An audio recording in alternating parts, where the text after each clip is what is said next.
Bonjour.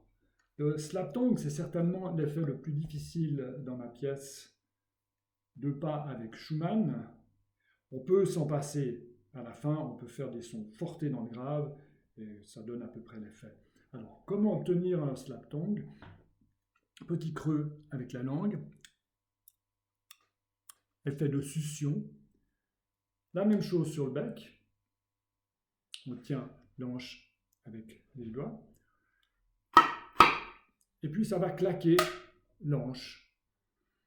Ensuite, petite gamme descendante, sans forcément essayer de faire un son, donc sans souffle, simplement le claquement de l'anche sur bec. Tenez bien sur les dents du haut, je pense que ça facilite. Ça, c'est le premier effet. Le deuxième, c'est le glissando. Je conseille de commencer par le si. On ouvre légèrement le trou. Pour les autres notes, si on part plus bas, on peut s'aider en amorçant un peu le glissando avec les clés.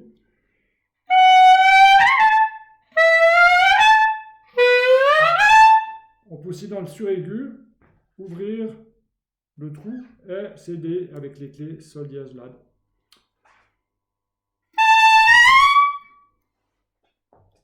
Le son fendu, c'est sur une grave, une sorte de barrissement, en ouvrant, en baissant un peu larynx, pharynx.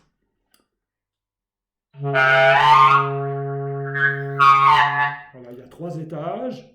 Dans ma pièce, c'est seulement le premier étage, c'est le plus facile. Le kiss sound, on prend peu de bec et on aspire violemment. Bisbiando, on prend par exemple le si et on utilise une clé assez lointaine, par exemple celle du mi. Voilà, etc. Pour toutes les notes, c'est le même principe.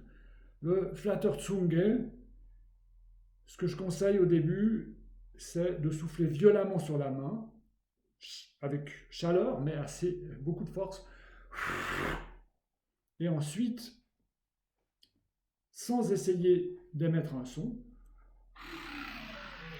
on va se bloquer. Donc, arrivons à faire ce bruit d'air qui passe dans la clarinette avec un R très prononcé. Et ensuite, on peut ajouter du souffle et du son.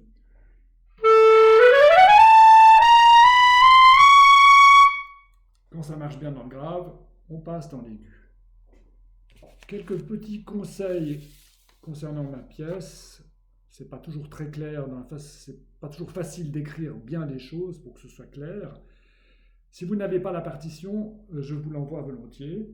Mesure 12, on va battre sur le mi bémol avec la clé du si bémol. Même chose avec le sol et le do.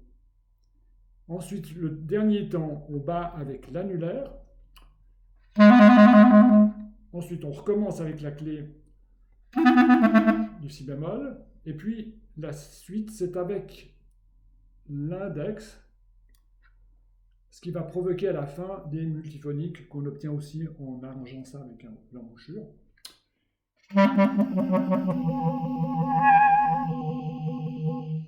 Pour la mesure 14, c'est le même principe. On bat avec les clés Fa dièse du tri. Le Do n'est pas battu. Et le Si, on fait un battement avec une batterie avec ces deux-là. Voilà. Petit conseil pour les multiphoniques en mesure 43 et suivante. Laissez un tout petit temps pour les émettre parfaitement. Voilà. Bon courage et à bientôt, j'espère. Au revoir.